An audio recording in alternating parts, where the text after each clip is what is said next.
The National Broadcasting Company presents Joel McCrea in Tales of the Texas Rangers. Tonight, transcribed from Hollywood, another authentic reenactment of a case from the files of the Texas Rangers.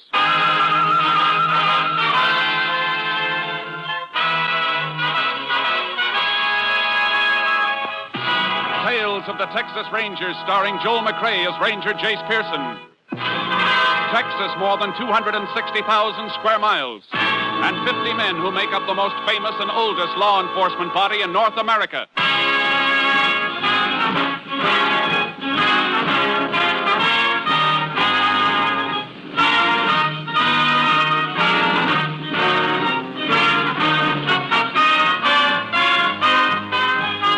Now, from the files of the Texas Rangers come these stories based on fact. Only names, dates, and places are fictitious for obvious reasons. The events themselves are a matter of record.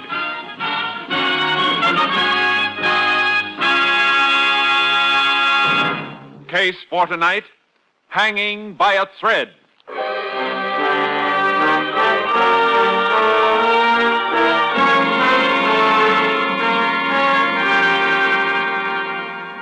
At 9:15 on the morning of May 5th, 1947, the telephone rang in the sheriff's office in the little town of Finney, Texas.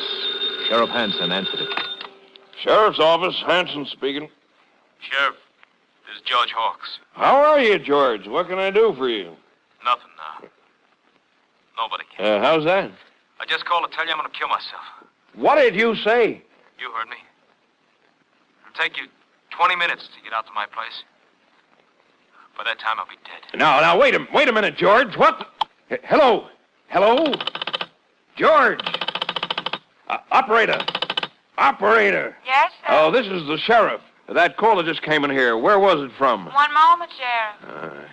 If this is someone's idea of a practical joke... Hello, Sheriff. Yes? That call was placed from 317 out on Gum Creek Road, the residence of Mr. George Hawks.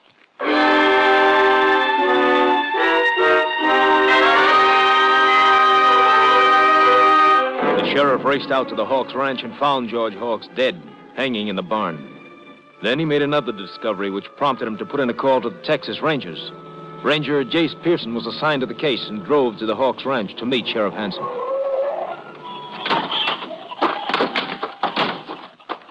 Jace, am I glad to see you. Howdy, Sheriff. It's been a long time. Yeah, a month of Sundays. Now, I hope I didn't call you down here for nothing, Jace, but this looks mighty fishy to me. So I want you to take a look at the body. Hasn't been taken down yet? No, I put in a call to the coroner, but he was out somewhere. I left a message for him to come out here as soon as they could locate him. How'd you find out about the body, Sheriff? I got a phone call, Jace, about 9:15. Said it was George Hawks and he was going to kill himself. I thought maybe it was some joker, so I traced the call. And? It came from here, all right. So I drove out fast as I could, but George was dead. Hanging by the neck in the barn. No pulse. Body still warm. Sheriff, I know you didn't call me down here to investigate a routine suicide. What's the catch? Well, I'm getting to that. Come in the barn. This is just the way he was when I found him.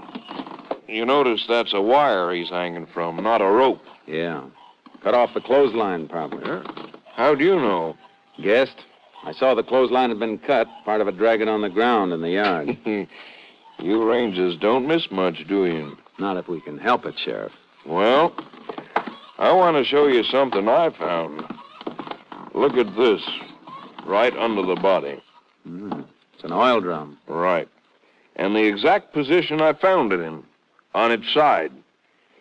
Now, you'll notice, Jace, that it's the only thing near enough that George could have stood on while he put the wire around his neck. Here's the rim marks where it stood on the straw before it was tipped over. Yeah, only he didn't stand on it. Look at this end of the drum. Thick with dust. Now, look at the other end. Dusty, too. Jace, there's not a sign of a footprint on either end of this oil drum. You're right, Sheriff. He couldn't have climbed up in the loft and jumped, or that wire would have taken his head off. Yeah, that's what I figured, and that's why I called you. What about fingerprints? No, couldn't find any, just a few smears. What does it spell to you, Jace? Just one word, and an unpleasant one. Murder.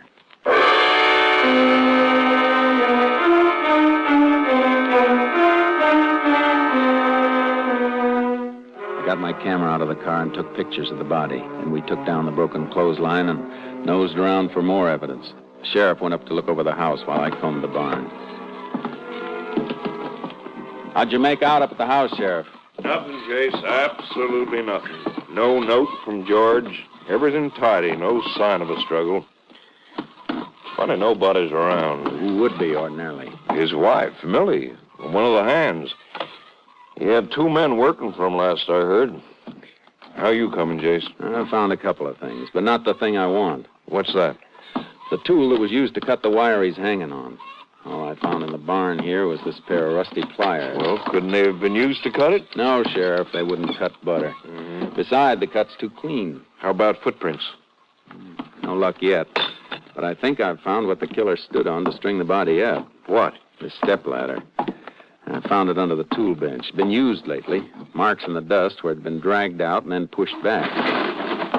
Well, what are you fixing to do, Jace? Going up the ladder and take a look at the beam where the wire's looped over. Here, I'd better hold it for you. It's pretty rickety. Thanks. Find something? I think so. What is it, Jace? Look at this. Stuck on a splinter where the wire went over the beam. It's a piece of black thread. Yeah. Black wool thread. Well, are you a string saver, Jace? In a case like this, yes. Let's take a look outside. What about a motive, Sheriff? For suicide or murder? Either. Can't think of a one offhand.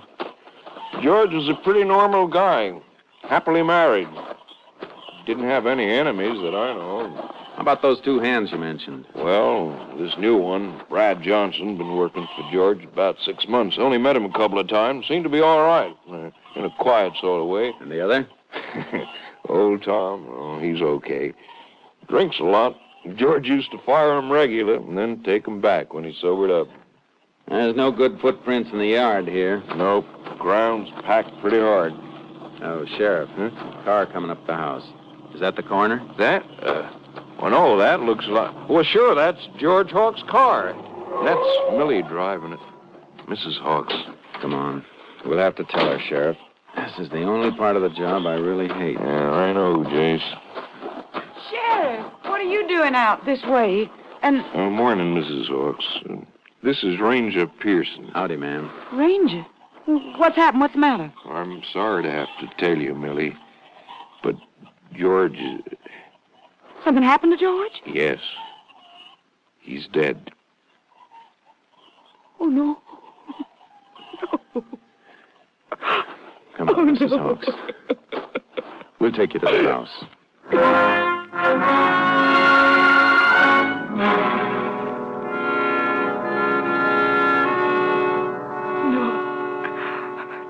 I can't believe he'd do it. Mrs. Hawks, when did you last see your husband? Just a few hours ago at breakfast. How did he appear at breakfast? I mean, was anything wrong? Was he upset about anything? Well, yes, there was a big fight at breakfast. I never seen George get so mad. A fight? Between you and your husband? Well, all 4 of us went on it. Old Tom and Brad was there, too. They're the hired hands. How did it start? I cooked breakfast for the 4 of us, like I always do. Old Tom was late, so we'd started to eat. When we were about through, old Tom came staggering in. He was half drunk. Again, huh? Yes, Sheriff, again. Then he and George had this big row, and George fired him for being drunk. Go on. Old Tom was fighting mad. He gets mean when he's been drinking. He started making all kinds of wild accusations. What kind of accusations, Mrs. Hawks? Lies, Ranger. All of them lies. He said he wouldn't have been drunk if Brad hadn't bought liquor for him. Brad? Well, that's what he claimed. Said Brad got him drunk on purpose so he... Oh, it was awful. So he could what? Well, it's a lie, Ranger. What did he say, Mrs. Hawks? Well, old Tom said to Brad, I wouldn't be drunk if you didn't buy me the stuff. You're always trying to get me out of the way so I won't see you... So I won't see you playing up to the boss's wife. Then what happened? Well, Tom left, and my husband started swearing and threatening Brad, accusing him of what Tom said. Brad said it was a lie, and then George threw some money in his face and told him to get off the place, that he was fired, too. What did Brad do? I thought for a minute he was going to hit George, but he didn't. He went outside, and a few minutes later I heard his car start, and he drove away. By this time, George was in a terrible rage. He even threatened to kill me. So I grabbed the car keys and ran. Did he ask you where you were going? Yes, he did, Ranger. And I told him I was going in town to see Mr. Harris, the lawyer, see about getting a divorce. What time did you leave? About 8:30. Ranger, you said you found him hanging in the barn. Well, if it was suicide, why are you asking me all these questions? Because I don't think it was suicide, Mrs. Hawks. I think it was murder.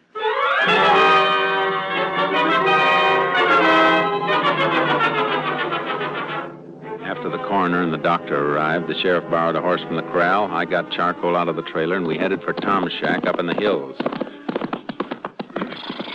There it is, Jace. Just around those rocks. That Tom's horse, Sheriff? Grazing out back? Yep. He's around someplace. Up, charcoal. Yep. I just can't see old Tom as a killer, Jace. He ain't the type. Huntsville's full of them, Sheriff. Killers who aren't the type. Oh, charcoal. Oh, boy. Yeah. Let's try the front door. Okay. All right, Tom. Open up. He's not here, Jace. I can see through the windows. Shack's empty. What the? Somebody's shooting close by. Maybe Tom. That shot came from back up in that draw. Come on, Sheriff. There he is, back by that clump of trees. Is that Tom? Sure is. Hey, he's running toward the trees. Hold it, Tom. Stay where you are. I'll put one over his head. Yeah, he's starving. See what he's wearing, Jace? Yeah. Black sweater. What's all the commotion? All right, Tom. Throw down that rifle. Sure, Ranger. But, what for? Why didn't you stop when I told you to? Well, to tell the truth, Ranger, I didn't hear you. I'm kind of deaf. I heard you shot, though. Yeah, that's right, Jace. He's hard of hearing. What's that, Sheriff? Oh, never mind. Why'd you shoot at us, Tom? Shoot at you? Why, I never did no such thing. What were you doing then? Ain't no law against a man killing himself a rabbit for supper. All right. Get his rifle, Sheriff. Let's go. Huh? Where to? To your shack first. We're going to have a long talk about George Hawks.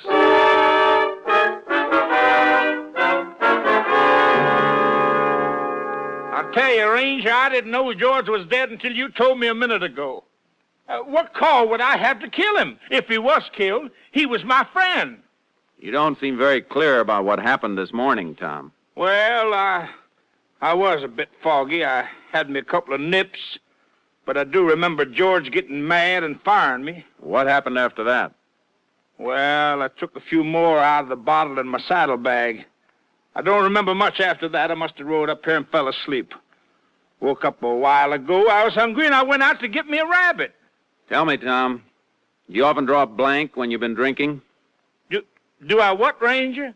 Have a blank space. Do things you don't remember anything about later. Oh, I suppose I have once or twice. Hey, wait a minute. I didn't do it. I couldn't have killed George. He was my friend. These your wire cutters on the table, Tom?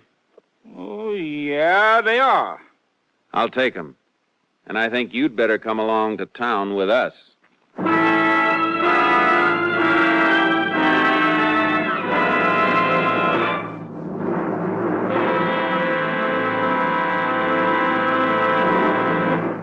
You are listening to Tales of the Texas Rangers, starring Joel McCrea as Ranger Jace Pearson at our new Sunday time. We hope that our many friends who have listened to us at the earlier hour will continue to be with us each Sunday. And for those of you who are hearing our program for the first time, we extend a warm and cordial welcome and invite you to be with us each Sunday from now on.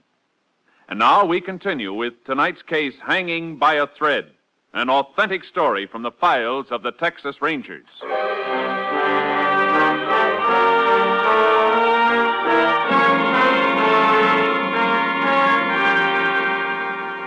The finger was pointing straight at Tom. When we got back to the Hawks Ranch, there was a man in the back lot feeding the hogs. It was Brad Johnson, the third witness at the breakfast fight. While the sheriff took Tom into town, I got Brad's version of what happened.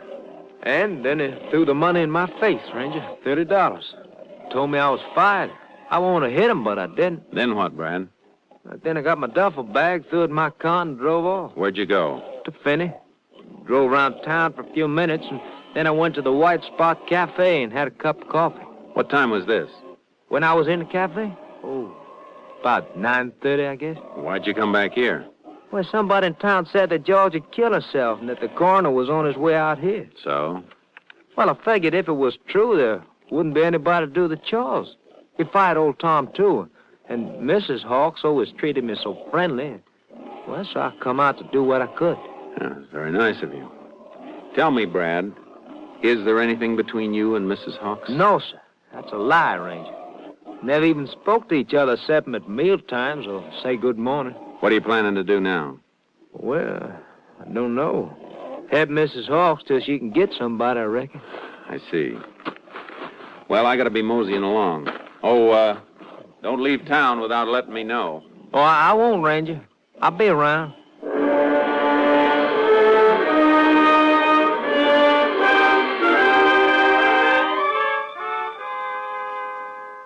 I got the evidence off to Austin and then went to the White Spot Cafe.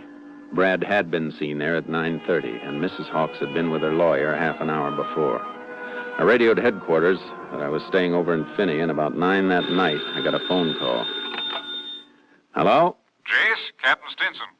I've got the report on that stuff you sent in today. You got a pencil? Sure have, Captain. Shoot. On that black wool sweater, the thread you sent in the envelope matched all right. It's definitely off the sweater.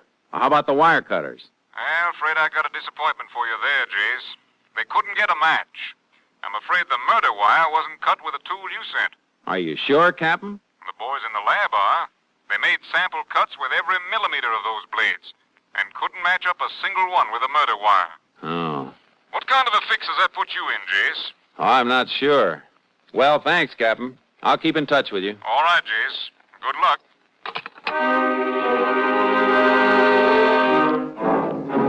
I was going to need more than luck. Things were really getting tangled up. It was about 4 a.m. when I finally dozed off trying to dope it out. Then at 8:30, I met the sheriff in his office. Well, you look like you've been through the ringer, Jace. Hotel bed's too hard for you? No, but I didn't get much sleep trying to figure this Hawks thing out.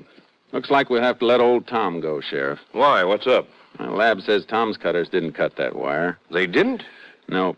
Of course, old Tom could have used other cutters, but in his stupor, I doubt if he'd be that clever. Well, I hate to complicate things more than they are, Jace. What do you mean? Coroner called a little while ago. He sent in his report over with one of my deputies. Should have been here by now. His verdict is suicide. Suicide? Oh, that doesn't make sense. Well, apparently does to him. We'll know when the report gets here. Yeah. George Hawks, deceased. Climbed up a stepladder, put a wire around his neck, and then placed the ladder neatly under a workbench 12 feet away. My dusty oil drum snoring things up, Jason. Considerable. Morning, Sheriff. Howdy, Ranger. Hi. Morning, Joe. Do you get it? Yep. I had to wait while the coroner signed it. Here it is. Yeah, thanks, Joe. Anything more I can do, Sheriff? No, not right now. Well, I'll go get me some breakfast then. Let's see. No marks of violence on the victim's body. Autopsy disclosed no brain injury. Death probably caused by strangulation. Coroner's conclusion, suicide.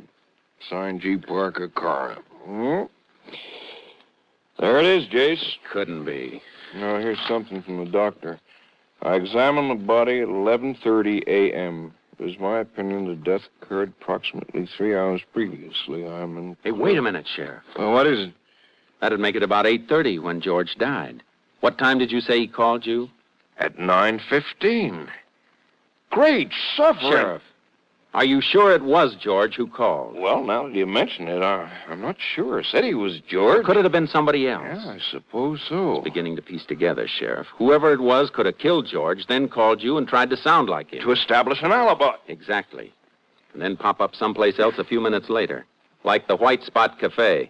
I'll call you later. Where are you going, Jace? Back to the Hawks Ranch.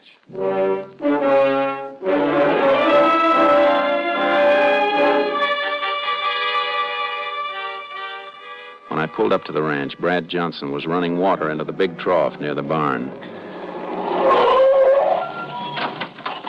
Well, hi, Ranger. What brings you out this way? I want to talk to Mrs. Hawks. We're releasing Tom. Coroner's report came in a few minutes ago. Suicide. Is she around? Why, sure, she's up the house. Okay. Oh, I just happened to think. Charcoal, my horse here in the trailer, hasn't had a square meal since I left headquarters yesterday. Is there some hay around that I could give him? Why, sure, Ranger. Some fresh bale just inside the barn there help sell. Thanks. I'll be glad to pay for it. No, forget it. I'm sure Mrs. Hawks wouldn't mind. Oh, have you got something to open one with? Why, sure. Here. Here's my cutters.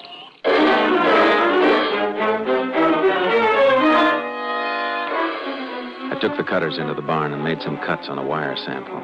After I gave the cutters back to Brad and fed charcoal, I spoke briefly with Mrs. Hawks, and then I tore out for the lab in Austin. By 1 o'clock, I got the results. Here it is, Jace. Take a look. The wires match, Johnny? See for yourself. That dual microscope never lied to me yet. The left one's the murder wire. The one on the right is one of the samples you brought in. That's it. Well, look at those striations. It's a perfect match. Thanks, Johnny. Take care of this stuff. Got to get back to Finney pronto. Oh, will you do me a favor? Sure, Jace. Call the sheriff at Finney. Tell him I'm on my way and I got something hot. I'll be there in 2 hours.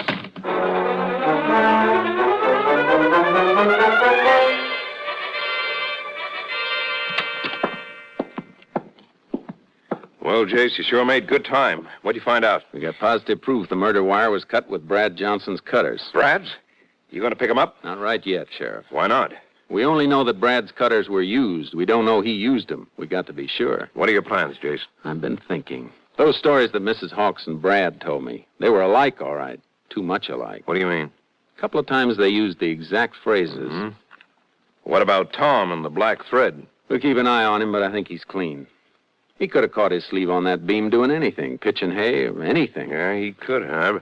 Well, what do we do now? We got to catch him alone, Brad and Mrs. Hawks. When they don't know anybody's around, we got to hear what they say to each other. Maybe after the funeral. It's this afternoon, 4 o'clock. You know where it's being held, Sheriff? Sure, out of the ranch. Be a graveside ceremony. Where's the cemetery? Clear over on the other side of town from the Hawks' place. It'll take them a while to get over there and back. Sheriff, while they're at the cemetery, you and I are going to the ranch and fix up a little surprise.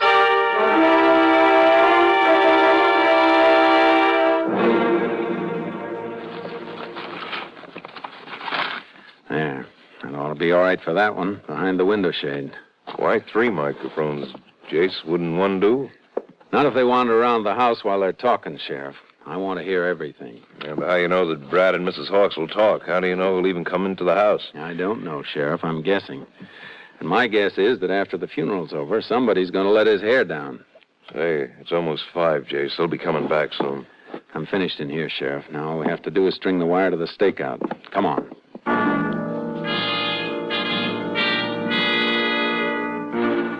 We'd hidden my car in a lane down the road and set up our equipment at a clump of trees close to the house.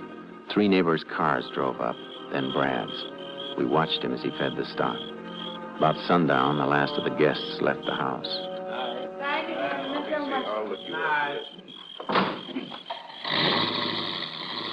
There go the last of them, Sheriff. Can you see Brad? He's been in the barn the last few minutes. There he is, Jace, heading for the house. Good. Put on your earphones, Sheriff. I want you to hear this, too. There he goes, up on the porch. Yeah. Brad. Oh, Brad. Now, come here, baby. Oh, Brad, I'm so tired and scared. Ain't nothing to be scared about, baby. Everything worked out fine. Oh, take me away with you, Brad, now, tonight. Millie, I can't do that. You know it. Why not? Why can't you? Well, the plan, baby. We gotta follow the plan. Now, look, if we went away together now, they'd nab us in no time. We gotta let it cool off. Brad, I can't spend another night in this house, not alone. I can keep seeing his face. You holding him. That look of his when I put the pillow over his face, I can't stand it. I can't stand it. I told you to shut up. Look, I put a lot of hard work on us. Our alibi's got him clear off the trail. I'm not gonna let him get back on it, you hear? All right, Sheriff. I've heard enough. Let's take him. You cover the back, Sheriff. I'll take the front. Okay, Jace.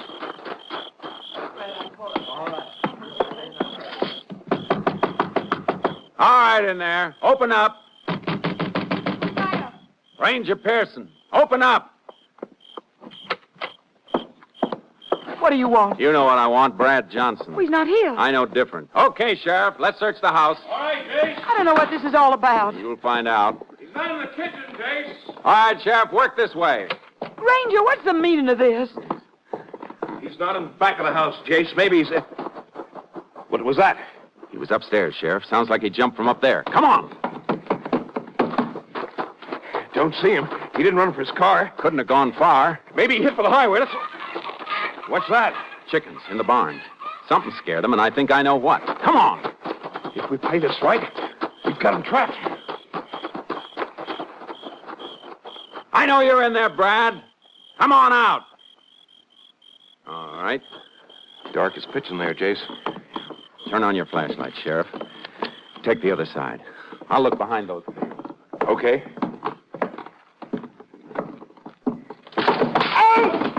What is it, Sheriff? Pitchfork! Threw it from the loft! He hit me! You hurt bad? Don't think so. My shoulder. Here, give me your flashlight, Sheriff. All right, Brad. I'm coming up. No, don't come up. I'm coming down. Come on where we can see you, then. With your hands up. Jace, he's jumping!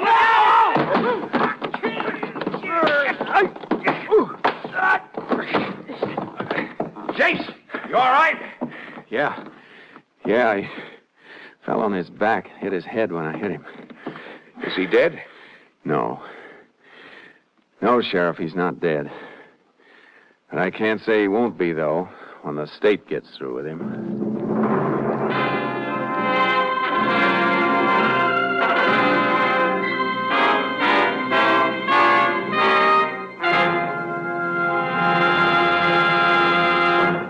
After Mildred Hawks turned state's witness, Brad Johnson confessed to the murder of his employer. For her part in the crime, Mildred Hawks received a sentence of 50 years in a women's prison at Huntsville. Johnson's sentence, death in the electric chair.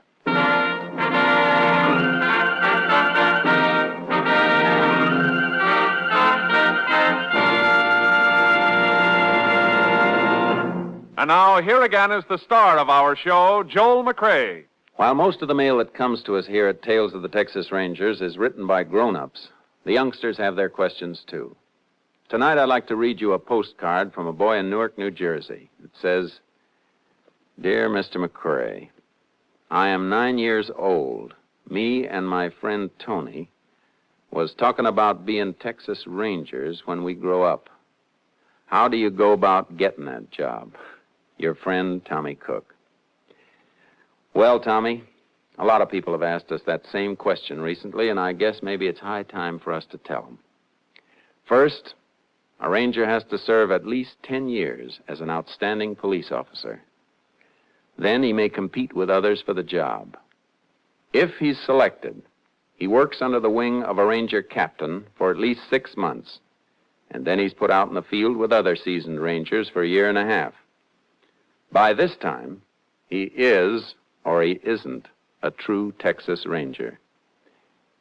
And Tommy, your card's being sent to Colonel Homer Garrison, Jr., Chief of the Texas Rangers. Good luck. Good night. Next week, Joel McCrea in another authentic reenactment of a case from the files of the Texas Rangers.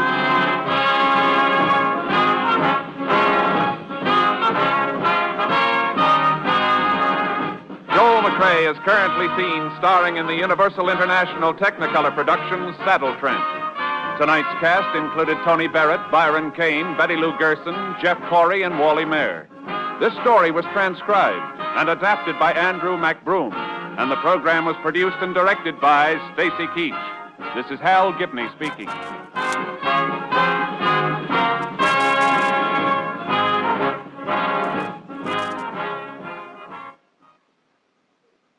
Three chimes mean good times on NBC. Tuesday nights are bright with comedy on NBC. Start off the evening with Baby Snooks. Hear Fibber McGee and Molly of 79 Wistful Vista. Listen as Art Linkletter proves that people are funny, and laugh with Bob Hope and his gang. It's truly fine entertainment every Tuesday night. So be sure to listen for Baby Snooks, Fibber McGee and Molly, People Are Funny, and Bob Hope.